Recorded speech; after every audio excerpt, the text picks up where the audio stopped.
अयोध्या में रामलला की प्राण प्रतिष्ठा के बाद से ही रोज श्रद्धालुओं का हुजूम उमड़ रहा है। इसे देखते हुए श्री राम मंदिर ट्रस्ट ने एक बड़ा फैसला लिया। दोपहर में 1 घंटे रामलला का पट बंद रहेगा। ये रिपोर्ट आपको दिखाते हैं।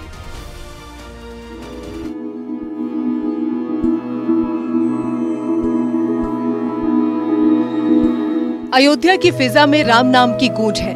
देश के कोने कोने से श्रद्धालु रामलला के दर्शन के लिए रामनगरी पहुंच रहे हैं। पिछले महीने रामलला की प्राण प्रतिष्ठा हुई थी। उसके बाद से तो यहाँ श्रद्धालुओं का तांता लगा हुआ है और इस वजह से सुबह 7 बजे से रात 10 बजे तक लगातार रामलला के दर्शन हो रहे थे, जिसमें मात्र 15 मिनट के लिए ही भोग और आरती के समय पर पर्दा लगाया जा रहा था। मंदिर के गर्भगृह में रामलला बाल रूप में विराजमान है, तो उनकी सुविधा का ध्यान रखते हुए श्री राम मंदिर ट्रस्ट ने बड़ा फैसला लिया है। अब दोपहर में रामलला के पट 1 घंटे के लिए बंद रहेंगे। भगवान रामलला के प्राण प्रतिष्ठा के बाद बड़ी संख्या में श्रद्धालु रामनगरी पहुंच रहे हैं। ऐसे में राम भक्तों की सुविधा को ध्यान में रखते हुए सुबह 7 बजे से रात्रि 10 बजे तक रामलला के पट आम जनमानस के लिए खोले गए थे। लेकिन अब चूंकि भगवान रामलला राम मंदिर में 5 वर्षीय बालक के रूप में विराजमान हैं, ऐसे में अब उनको विश्राम की आवश्यकता है। उस समय भगवान भोजन के बाद आराम करेंगे, शयन करेंगे। अच्छा, अभी तक क्यों नहीं कर रहे? भीड़ का दबाव अधिक था। भीड़ को देखते हुए ये निर्णय लिया गया कि लगातार दर्शन चलता रहे। लेकिन अब ये हुआ है कि भीड़ का दबाव थोड़ा कम हुआ है, तो अब भगवान को 1 घंटा आराम दिया जाए। रामलला के मुख्य पुजारी आचार्य सत्येंद्र दास के निवेदन के बाद अब 1 घंटे के लिए रामलला को विश्राम देने का निर्णय लिया गया है। इसमें कहा गया था कि 5 वर्षीय बालक को विश्राम देना बहुत जरूरी है। उन्होंने कहा था, रामलला को आराम की सख्त जरूरत है। जैसे घरों में बच्चों के आराम की व्यवस्था होती है, वैसे ही बालक स्वरूप रामलला के आराम की भी व्यवस्था की जानी चाहिए। उनका ये भी कहना था कि भक्त और भगवान का संबंध बहुत ही अहम है, उन्हें रोका नहीं जा सकता, लेकिन शास्त्रों के मुताबिक प्रभु राम को विश्राम की भी जरूरत है। इसको लेकर पुजारी ने राम मंदिर ट्रस्ट से निवेदन किया था। बीते दिनों श्री राम मंदिर ट्रस्ट के महासचिव चंपत राय ने भी रामलला के अनवरत दर्शन को लेकर सवाल उठाए थे। अब दोपहर 12:30 बजे से 1:30 बजे तक राम मंदिर के पट बंद रहेंगे, क्योंकि रामलला भोग के बाद विश्राम करेंगे। प्राण प्रतिष्ठा से पहले जब प्रभु राम अस्थायी मंदिर में थे, तो दोपहर 12 बजे से लेकर 2 बजे तक विश्राम करते थे और अब राम मंदिर में भी रामलला के दर्शन के लिए समय में बदलाव किया गया है। अयोध्या से न्यूज़ 18 के लिए निमेश गोस्वामी की रिपोर्ट।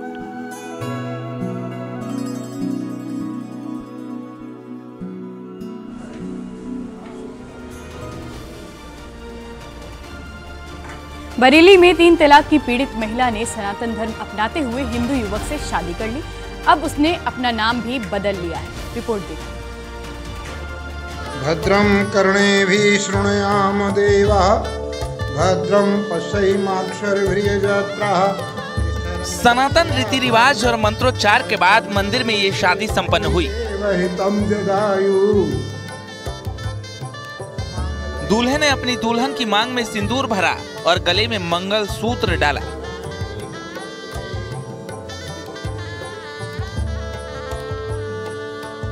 दोनों ने एक दूसरे के गले में फूलों की माला पहनाई। पूरे विधि विधान के साथ दोनों ने हमेशा एक साथ जिंदगी बिताने की कसम खा ली। थाना किला क्षेत्र के अगस्त मुनि आश्रम में पंडित के शंखधार ने नसीमा को हिंदू धर्म में शामिल करवाया। उसके बाद युवक महेश शर्मा के साथ विवाह संपन्न हुआ। नसीमा ने अपना नाम बदलकर मीनाक्षी भी रख लिया। नसीमा ने इस खास मौके पर साड़ी पहनी हुई थी। दुल्हन का पूरा श्रृंगार किया हुआ था। दोनों ने 7 फेरे लेकर एक दूसरे के साथ जीवन भर साथ रहने का वचन लिया। दूल्हा और दुल्हन दोनों अपनी जिंदगी की नई शुरुआत से बेहद खुश नजर आए। नसीमा के मुताबिक सनातन में उसकी आस्था थी और इसी वजह से उसने ये शादी की है।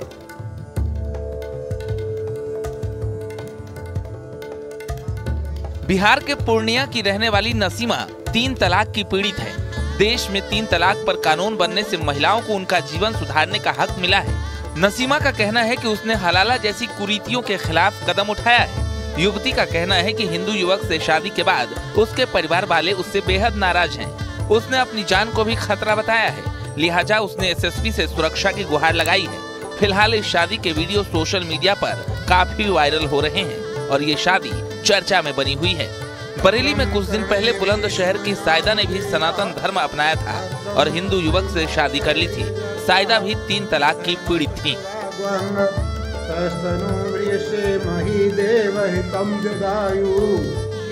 बरेली से न्यूज 18 के लिए चित्ररंजन सिंह की रिपोर्ट।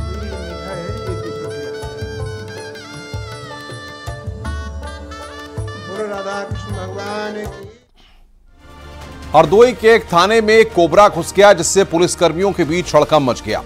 बाद में कोबरा को सुरक्षित जगह पर छोड़ा गया।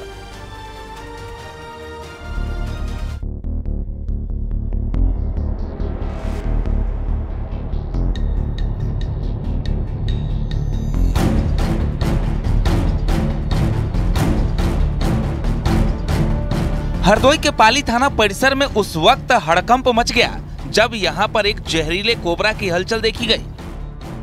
कोबरा ने थाने के अंदर बने बाथरूम में अपना ठिकाना बनाया हुआ था।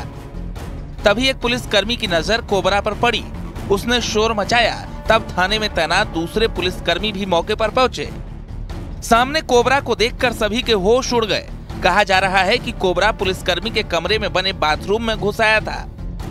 इसके बाद स्नेक कैचर को जानकारी देकर उसे थाने में बुलाया गया। पहले तो कोबरा ने बहुत छकाया। वो आसानी से हाथ में नहीं आ रहा था। बेहद ही सावधानी से उसे पकड़ने की कोशिश हुई क्योंकि वो हमला भी कर सकता था।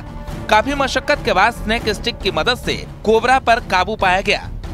बाद में कोबरा को पकड़कर जंगल में सुरक्षित जगह पर छोड़ दिया गया। मुझे पाली थाने से फोन आया कि एक बड़ा जहरीला सांप एक बैरक में घुसा हुआ है। मैं तुरंत पहुंचा थाने, देखा तो कोबरा सांप था। कहीं से अपने शिकार की तलाश में घूम के घुस गया वो कमरे में। कोबरा पर काबू पाने वाले शख्स का नाम गोपाल मिश्रा है। उन्होंने सांप पकड़ने का हुनर छत्तीसगढ़ में 6 महीने का प्रशिक्षण लेकर सीखा है। कहा जा रहा है कि उन्होंने इलाके में अब तक करीब 150 जहरीले सांपों का रेस्क्यू किया है। सांपों की जान बचाकर वो उन्हें सुरक्षित जगहों पर छोड़ देते हैं। से हमारे घरों में घुस आते हैं शिकारी तलाश में। चूहे हैं और भी मेढक हैं और इनको मारना तो नहीं चाहिए। भारत में सांपों की लगभग 300 प्रजातियां पाई जाती हैं और इनमें से 60 जहरीली मानी जाती हैं। कोबरा अक्सर जंगल, खेत और रिहायशी इलाकों में पाए जाते हैं। हरदोई के थाने में कोबरा ने पुलिस कर्मियों के पसीने छुड़ा दिए थे, लेकिन जब उसका कहा जा रहा है कि उन्होंने इलाके में अब तक करीब 150 जहरीले सांपों का रेस्क्यू किया है। ये आशीष मिश्रा की रिपोर्ट। सीरियल महाभारत में श्री कृष्ण का किरदार निभाने वाले नीतीश भारद्वाज के घर पर संग्राम छिड़ा हुआ है। उन्होंने अपनी पूर्व पत्नी पर गंभीर आरोप लगाए हैं, जिसकी उन्होंने शिकायत भी की है।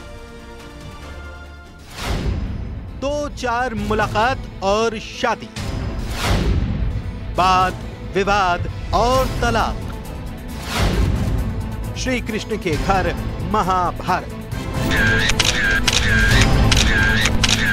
नीतीश भारद्वाज, नाम भले ही आप न जानते हों, लेकिन ये चेहरा आप जरूर पहचान रहे होंगे। जी हां, ये महाभारत सीरियल के श्री कृष्ण हैं, जिनके घर इन दिनों महाभारत चल रही है। अनबन की ये कहानी पुरानी है, लेकिन अब ये मामला पुलिस तक पहुंच चुका है।